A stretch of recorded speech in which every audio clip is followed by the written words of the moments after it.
Hi everyone, welcome to the latest Citizen vlog. Bernard here. This is the look back at the 7th of December 2019 derby against City and Manchester United. Derby against United.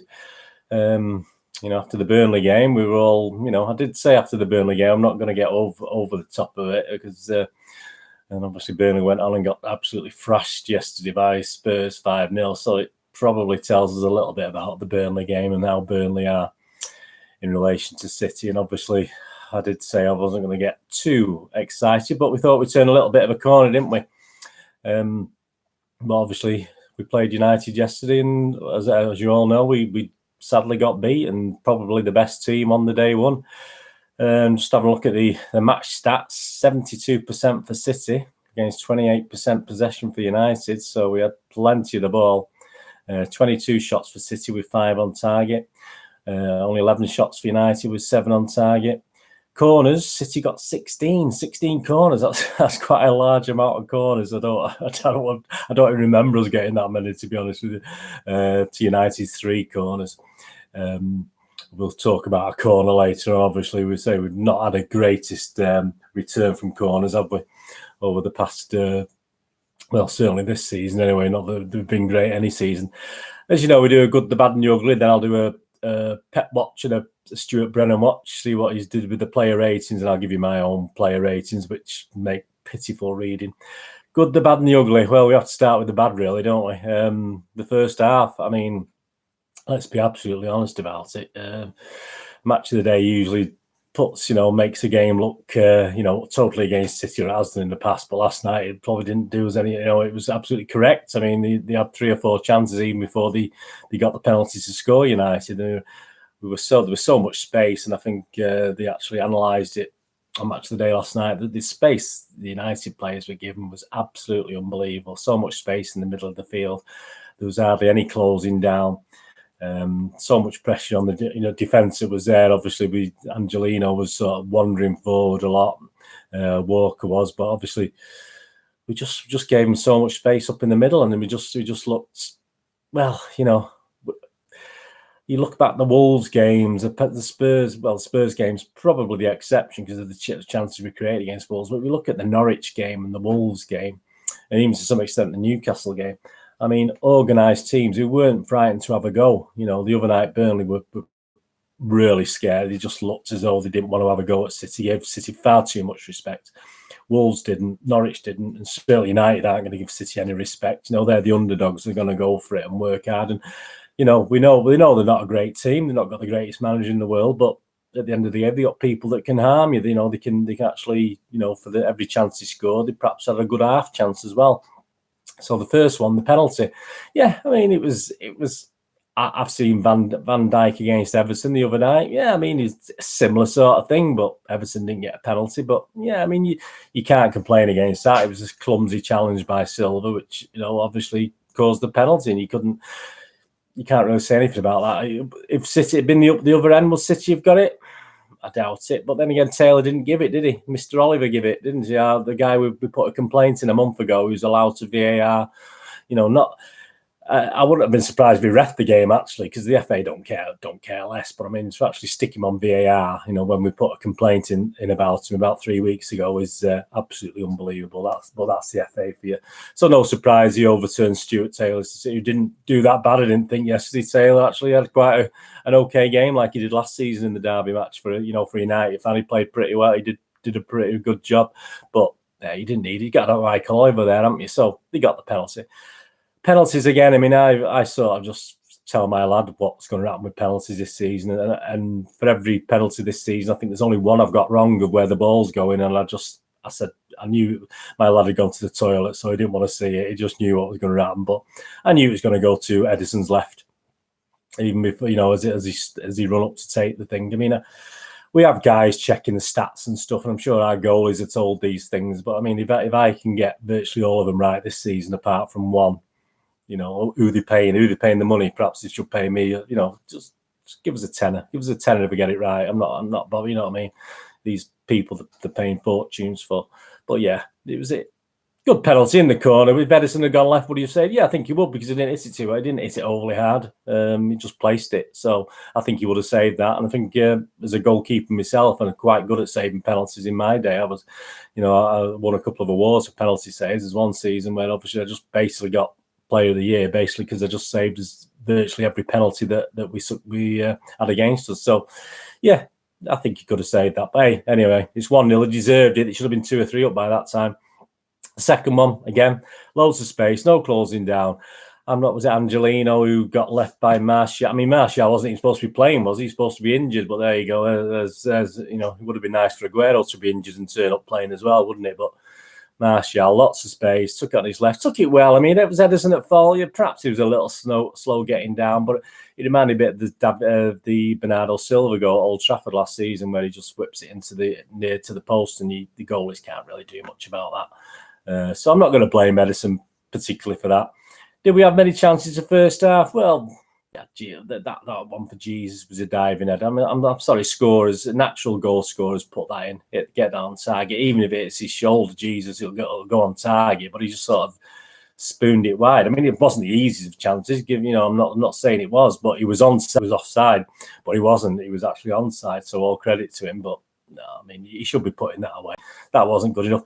And the whinging out the handballs, yeah, I mean, yeah, it's probably 2 or 3 handballs that did it ball to hand, but yeah, dubious. I mean, we're just clutching at straws, and I think that just shows the old tendency of what we did yesterday. I just don't think. I don't think our style of play, and we're all a bit frustrated, really. I think the players were frustrated. The fans certainly were frustrated after having a few pints. Most of them were worse for wear, but I'll talk about that later obviously in the good, the bad, and the ugly. You can guess what's coming in the ugly part, can't you? Yeah, so 2-0 at half time, and no less than United deserved. Which pains me to say. I hate United. Simple as, I just can't stand them. And I always have, always hated them from the 60s, when we, I lived in Withington, which is near Main Road, but it's a fair sprinkling of United fans, even though most of my mates were City fans, and I hated them since then. I still hate them now. It's a strong word, hate, isn't it? But I just don't like them. It's as simple as that. So I'm not going to pretend to do. And I had a bit of running on the way back myself to the Piccadilly train station with some gobby ones, but 6 of them, one of me. But hey, it was pretty even odds. So verbally, anyway, I give it out, and if they turn around and done something, I mean, I'm no hard man by any means, but I'll stand my ground. So that could have been nasty, but there you go. You can't take it, not give it back, can you? That's part of the banter. That's part of being in your blood, isn't it? But anyway, yeah, 2-0 at half time. Second half, United didn't really do much, did they? To be honest with you, they were pretty happy with the 2-0, and we didn't really look. I think we probably had most of our corners in that second half. And we didn't really look as though we were going to score. And then obviously when the Otamendi headed, I mean, as I was saying, that was I don't know what number corner that was, but simple, wasn't it? Just a simple header, and we missed that. I think Otamendi had a chance a few minutes earlier as well from when he came on. He only came on in about the 65th minute.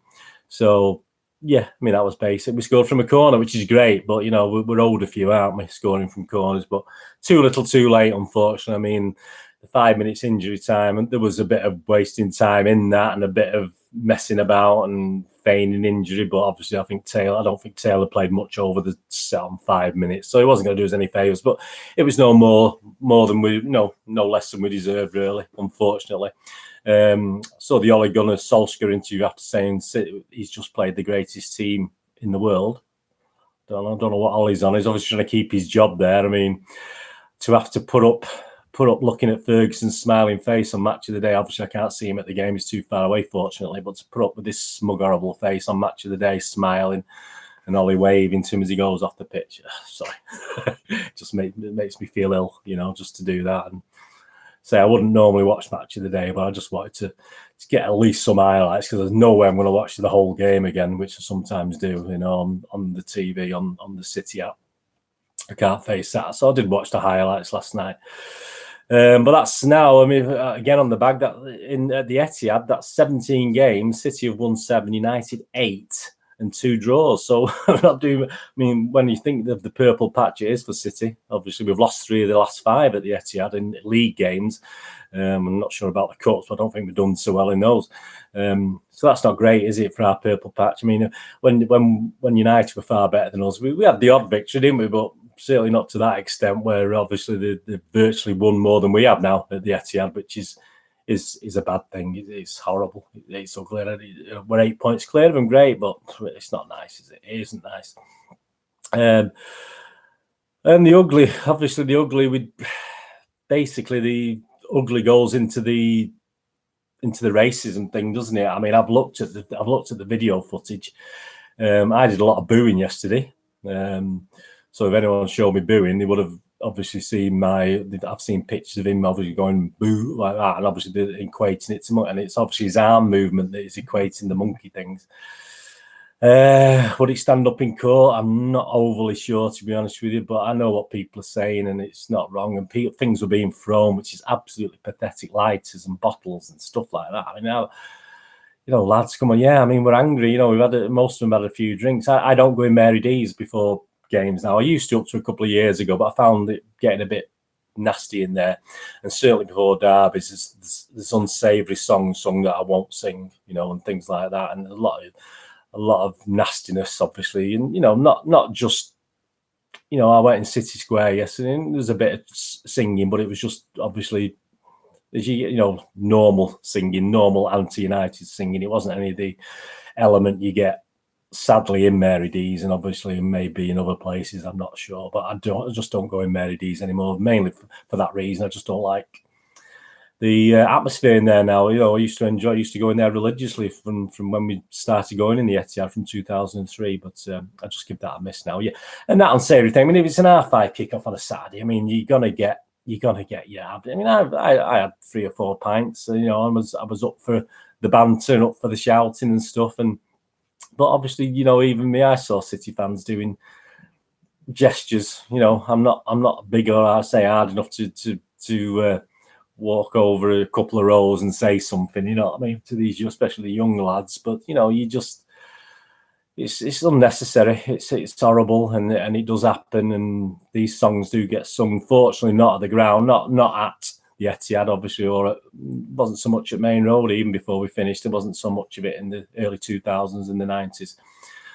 So fortunately, it's stuck in the pubs, and it's usually where it should stay. Really, it shouldn't even happen there, to be honest with you. But that's how it goes. So yeah, I mean, if this guy has done it and someone near him did obviously hear those things being said, as I said, it will be a matter of I don't know what a lip reader would say. I mean, someone booing would sound the same as something else. So it would be interesting to see how it progresses, but he's an idiot anyway for actually being there and doing that, and we've got to get rid of this sort of thing. We can't whinge at people abroad doing it, etc., when it's still going on in our own stands. Someone said they were ashamed to be a City fan after what they saw, but I wouldn't never be ashamed. I'm not answerable for idiots like that. I'm not answerable for morons. I'm not answerable for these Neanderthals who support City. They're not my responsibility. I see them week in, week out. There's City fans fighting with each other in the ground. I mean, but it's just drink, and we live in a big city, don't we? And we do have a lot of idiots, unfortunately, who as you say, I give a bit of verbal on the way back myself, So tensions were high, emotions were high, but we move on, don't we? Go on, don't we? It's a game at the end of the day. Of course, we'll be down. I mean, always down. I mean, just let United enjoy that, and they've got Ollie still now for a bit longer, haven't they? So that's kept him in a job, which is nice for him. It's nice to see Fergie. Obviously, loves his little Ollie. So there you go. And I think that's the first time Ollie's been actually played for United and they beat us. To be honest with you, I think when he used to play, he actually used to be on the subs bench, or he didn't play many games where they beat City anyway. So congratulations to him on that.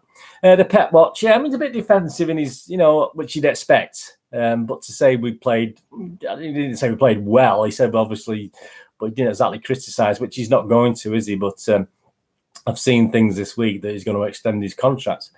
After that game yesterday, we're back to where we were before the Burnley game, thinking, there's a lot of work needs doing, a lot of rebuilding. Has he got the energy to do it? I don't know. He doesn't look as though he looks a bit drained to me. He doesn't look as he's got the energy to start a rebuilding program. And if he extends another year, so say it would be there for another 2.5 years, is he going to have the time? I do worry again now, even though I was quite optimistic. And results like that and actions like that from the fans and the criticism of racism and all this sort of thing isn't going to go down well. So again, I don't know with the Pep watch. He wasn't, none of us, we were all interviewed after the game yesterday. Anyway. I don't suppose any of us would have been too pleased. And I think a lot of fans, even when I look at some of the fan channels, a lot of fans didn't want to be interviewed who'd probably normally get interviewed, which is best because you don't want to react straight after because you're down, aren't you? So, but managers, all credit to Pep. At least he went out there and did a 6 or 7 minute interview after the game, which he could have sent Arteta out, couldn't he, to do it? But like some other managers used to do in the past. I remember, when they were angry about something, they used to send the second out, didn't they? So that was the ugly. As I say, I'm sure we'll learn more. I think they've identified the guy that they're interested in. As I said, he's the one who got caught, but there were other elements yesterday doing it. I'm sure there's elements on both sides, but. Hey, I'm not ashamed of being a City fan. I never will be ashamed of being a City fan. I'm ashamed that people like that still exist and still go to football and use it as a tool for this sort of thing. But they do have to prove it. And as I say, there's even though I'm going with the majority in saying that guy's a disgrace, there's still just a little bit of wonder whether there was something perhaps more to it than we're seeing or we're reading more into it. But I'm a human being. I like to give people the benefit of the doubt, but I don't know the guy. I wasn't near the guy. If I'd have been near the guy, you might have a bit. So this is it. If there's someone there who knows more and heard what was said and heard what was shouted, and I don't know. I wouldn't. I'm not going to say anything based on what I've seen. I think he's an idiot. Full stop, and he wants banning if he has been doing that sort of thing. But yeah, obviously that I don't know what happened with the rhyme stealing with the Chelsea fan that time. Did he not claim he was calling him a northern something rather than racist and this sort of thing? I don't know, but I say it's what they can do and what they can't do. I'm sure City will take steps anyway, and I don't think he'll be able to watch City again anyway. Anyway, let's not go on about that. Let's go on for the Stuart Brennan ratings and my ratings. Stuart Brennan watch. Obviously not good reading. As you know, I give 6 just for turning up basically and playing an okay game is a 6 where you don't do anything particularly wrong, but you don't do anything particularly right. Right, so Stuart Brennan, Ederson came to City's rescue several times with standard saves, yeah. But when it came to his one difficult save, he let it sneak in at his near post. So Stuart Brennan giving him a 5. Yeah, I give it the benefit of the doubt, but I still give Ederson a 5.5. So I do give him a bit more than Stuart, but Stuart Brennan's giving him a 5. Kyle Walker, his pace perhaps saved City from mauling, but his crossing was against substandards, so he's only give Kyle Walker a 5. Again, yeah, I mean, I'm not going to go mad with scores today. I'll give Walker a 5.5 again. I don't think he was that bad. At least he put more effort in than a lot of the players. Unfortunately, looked as though they put. I'm sure the players put effort in. It just didn't look that way. The system we played. John Stones, Stuart Brennan, his tendency to stand off and let others deal with it, costing City. He needs to take charge of situations more. Yeah, John Stones 5. He's given him a 5. I give him a 5 as well. Yeah, I mean, and he's injured now as well. So there you go. If he was going to play someone next to Fernandinho, yes, I would have probably stuck with Mendy, to be honest with you, although Stones didn't worry me when they announced the team, to be honest with it. The only one, that was pretty much the team most of us would have gone with perhaps yesterday. Perhaps Angelino for Mendy, or, we would like to see Phil Foden there, but it's not happening, is it, with Phil Foden, unfortunately, which is another thing. Fernandinho, great when City are in control and knocking the ball around, but he's no centre-back when faced with counter-attacking teams. Yeah, I mean, we did look suspect against a team who aren't scared of us at the end of the day and willing to come forward and have a go. So he's give Fernandinho a 5. Ferner, where's my score? Yeah, I mean, I give Fernandinho a 5.5. So again, just under 6, only because we overall weren't very good. So most people are rating under 6, unfortunately. Angelino, given the run around by James and was a spectator as Martial weighed up his shot for the goal. So Stuart's giving 4. I mean, I've given 5, so I have given him a little less than some of the other guys. But yeah, I mean, do you let him off because of the situation he's put in? But you can't, can he? He's playing a role at the end of the day. So yeah, I did give him a 5. Stuart gave him a 4, which is a bit harsh, but probably right. I mean, the second goal was soft, but that wasn't the only chance he had, was it? Rodri tried desperately to gain a kind of steady control City needed, but his defensive qualities are hampered by a lack of recovery pace. So Stuart's giving 5. I give Rodri 5 as well. I'm not going to argue with that after, obviously, the superstar rating he got against Burnley, against pretty iffy Burnley. Yeah, he's only getting a 5 from me as well, which is one of my lowest marks today. Kevin De Bruyne, all too hurried from City's usual playmaker, although his cross for Jesus was a rare piece of measured, calm creativity. So Stuart's giving him a 6. Yeah, I give him 6.5 KDB. I think he worked hard, he tried hard, but he's sort of having to do it all on his own, unfortunately, at the moment. And he's just not top of the game. If he's got no people working for him, what's he supposed to do? You know, if people aren't making the runs and making the moves, etc. David Silva, Stuart Brennan, just not sharp enough to find his way around or through a packed United defence despite the odd moment of clash. Yeah, I mean, I thought he started quite well, but David, again, he'd ended up with a 5.5 from me. Stuart's given him a 5. I think he started quite well and then he just faded badly. Bernardo, ineffective against a weak United left-hand side, and his hooking to make way for Mahrez was inevitable. So Stuart's given him a 4, Bernardo. Yeah, I mean, I've given him a 5.5, same as David Silva. I was inching towards a 5. I think 4's a bit harsh. But again, he's something lacking with Bernardo there. But I thought, again, we started quite well, but faded. Gabriel Jesus, one difficult challenge from De Bruyne's cross. Wasn't overly difficult, but he was starved of supply, still putting a good shift. Just give him a 5, Jesus. I give Jesus a 5 as well. And it's just basically because, yes, he does put a shift in, but, you know, we need goal scorers to be goal scorers, don't we, and take those chances. So it's unfortunate. I give him a 5 as well. And the last one, Raheem Sterling, Stuart Brennan, given a hard time of it by Wan-Bissaka and constantly sought the extra touch you rarely get in a derby. Yeah, Wan-Bissaka played really well. But Sterling's been huffing and puffing against far poorer defenders than Wan-Bissaka. So he's given me a 5. I give Sterling a 5 as well. Another disappointing game. The subs, Otamendi, give him a 6, Stuart. He came on in the 59th minute. I give Otamendi a 7. I'll give him a for that because he had a good chance before the goal and then he scored the goal. And at least we had some presence with Otamendi. So he was my City the man of the match, even though he was only on for like 25 minutes or something like that. So, sorry, 30 minutes, just over 30 minutes. That's nearly my man of the match. I won't give him man of the match because he wasn't on long enough. But I mean, given what other options we had, yeah, I would still probably stick with Otamendi. Yeah, forget that. Riyad Mahrez for Bernardo on 65 minutes, unable to change it. Yeah, Riyad Mahrez. I mean, if he gets a 6 for coming on, I'll stick with a 6 because I don't think he did anything particularly wrong. He just never really did anything. So I'll stay with the 6, which is fair enough for the subs. And obviously, Stuart Brennan, obviously, people are making a lot of comments, obviously, on Stuart Brennan's things. I mean, harsh on Kyle Walker. Can you start to rate Pep today? 0. Pep needs a new challenge. His agent is on the home of Juve and PSG as this match ended. Not sure why Pep is sticking with Angelino. He's no defender, not in the least. And sorry to say, but still, he's been going missing way too often now. I reckon Sterling's suffering most from the Sane injury, and he's playing every game, and it's showing. So, yeah, there's a lot of negativity. I mean, there's a lot of reasons. There's some reasons behind some of the low marks for the City players, but you know, we're back to the post-Newcastle sort of thing, aren't we? Where we're a bit worried, right?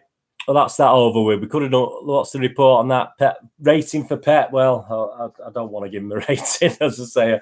My Pep watch is worrying me, so I'm not even going to carry on and give him a rating. I will certainly won't give him 0 like that. Got guided on there, but hey, there you go.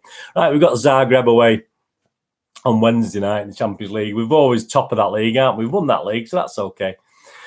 5:55 kickoff. Be careful. So 5:55 p.m. kickoff. The betting odds. Zagreb 11-4 to win, which is quite low again for teams playing against City. I think it's only Liverpool I've seen with a lower rate, with a lower thing. 3-2 on the draw and evens for City to win, which, you know. There you go. And for the Champions, here's a little tip for you. I used to earn a living from betting. I used to do a lot of match betting, etc. many years ago. And, you know, I used to actually earn a nice, healthy living for a couple of years till obviously one way or the other. Anyway, it ended. Not, you know, you get your accounts closed down and things like this from bookmakers when you start making money, etc. And sometimes you want teams to lose and they don't, they win and stuff like that, which obviously when you do match betting, means if you win off the bookies, you don't like it, so they're gonna limit you or stop you eventually. So anyway, I used to do it, and at City, I thought it was 3-1 to win the Champions League. Still, we're 3-1. So if you look at people like Betfair or Smarkets, and you got some, I mean, if I had some money now, if I had a few £100, I mean, because you have to do this in bits and pieces, because obviously at the moment there's a limit to how much you can get on. But they're actually 4.4 not to win the Champions League, City, at the moment. So if you put 10 on, obviously you'll have to risk £45, but you'll get a tenner back. You less tax, obviously, depending on some of the things you don't pay tax on. So yeah, if you've got a few quid, have a go. I mean, don't come back to me if we end up winning the Champions League, mind you. But I'm just saying that 4.4 against winning the Champions League, it's worth it. You know, it's the sort of thing I would have put money on 3 or 4 years ago when I was doing the bookies. You know, because to me, it's money in the bank. We're not going to win that Champions League. And if we did, you know, all right, if you know, obviously, if you're doing it for big money, but yeah, you want to 10 or 20 quid, it's worth the risk, isn't it? If you've got 100, 200 quid lying around, you know, you might have 20, 30, 40 quid. And obviously, if we ended up getting to the Champions League's final, you can't spend the money on getting there and up to Istanbul, and obviously you're going to lose that money. But hey, you know, I mean, can you see that at the moment? I can't anyway. So there you are. There's a little tip on you for the betting anyway, if you fancy that. Zagreb are 1,500 to 1 to win the Champions League. City are 3-1 favourites still, which when you think the second favourites are like 5-6 to 1. I don't know where, you know, take advantage, guys. Come on, lay it. Go on, lay City. We're not going to win the Champions League. Go on, take advantage of it. Yeah, so Zagreb have got, you know, they've got a chance, haven't they? Because they're all playing well. All three, Zagreb, Atalanta, and Shakhtar have all won at weekend. They're all doing well in the leagues. Atalanta are 6 in their league, but after a sticky patch, they've won the last 2. So that Atalanta game against Shakhtar should be quite a good one. And Shakhtar, if Shakhtar wins, nothing Zagreb can do, obviously, but I think Zagreb are going to go for it, aren't they? City we're going to put a rubbishy team out, aren't we? You know, psychologically we'll be damaged if we get beat, but I can't really see us winning it. We'll struggle to win this, depending what team he puts out. He does put a lot of kids in there, but I think we'll get beat, to be honest with you. I'm not so worried because we've already won the league, and obviously Pep knows that, but Pep might be thinking from a psychological point of view, so he won't go too mad with the kids. But hey, we don't know. We won't really know till Wednesday night, a couple of hours before kickoff, will we? So yeah, I mean, obviously, if you're betting on that one, I'm not going to say what you do. But yeah, so it's interesting. There's still lots to play for. As long as Shakhtar and Zagreb want to get through to the next round and want to get into the Europa League, there's still a lot going on. Because I wouldn't be surprised if Atalanta can still get Europa League. I wouldn't be surprised if Atalanta went and won at Shakhtar, to be honest with you. They've, you know, because they won again at weekend. Like I said, all the teams won, except us. We're the only ones who didn't. So I wouldn't be surprised by that. So it should be an interesting game. As I say, 5 to 6 kickoff. What am I going to do? I'll go for a draw, even though I think we could actually get beat. I mean, I'll go for 2-2 for that one. But I wouldn't be surprised if we get beat 2-1, 3-1, to be honest with you. I wouldn't go for a win. I'm not going for a win at all. I just don't think psychologically we're up for it. Although psychologically we need to, don't we? We've got Arsenal away at weekend on Sunday, so psychologically, will it be another bad thing for another defeat? Probably will. Arsenal are no great shakes, are they? But who knows? Anyway, that's that. Hope you enjoyed that. Thanks for watching. Please push the old subscribe button. Push the bell notifications when so you know when these are out. There's a couple of City past vlogs out at the moment. One where I'm having a look at the advent of City colour programmes and obviously City from 1880 to 1894, plus a little program thing where I obviously have a look through programs, little surprises in there. So there's one of them out, City vlogs at the moment, City Past, and there's also my November, December 1993 City Past out there. So please have a look on the watch list for Citizen and have a look at those and check out all my other stuff. Right, thanks for watching. All the links are below for my website, moviegamenostalgia.com, which is my line of business now, movies, board games, posters on there. So please check the links to underneath, and any comments, just let me know. And hey, we go on, don't we? Hey, we're grown ups, we get on with it. Thanks for watching anyway. Whatever you're doing with the rest of the day, have a good one. Look after yourself, look after your friends, and unless some of your family are United fans, look after your family as well. I'll see you all again very soon. Thanks for watching. Bye-bye.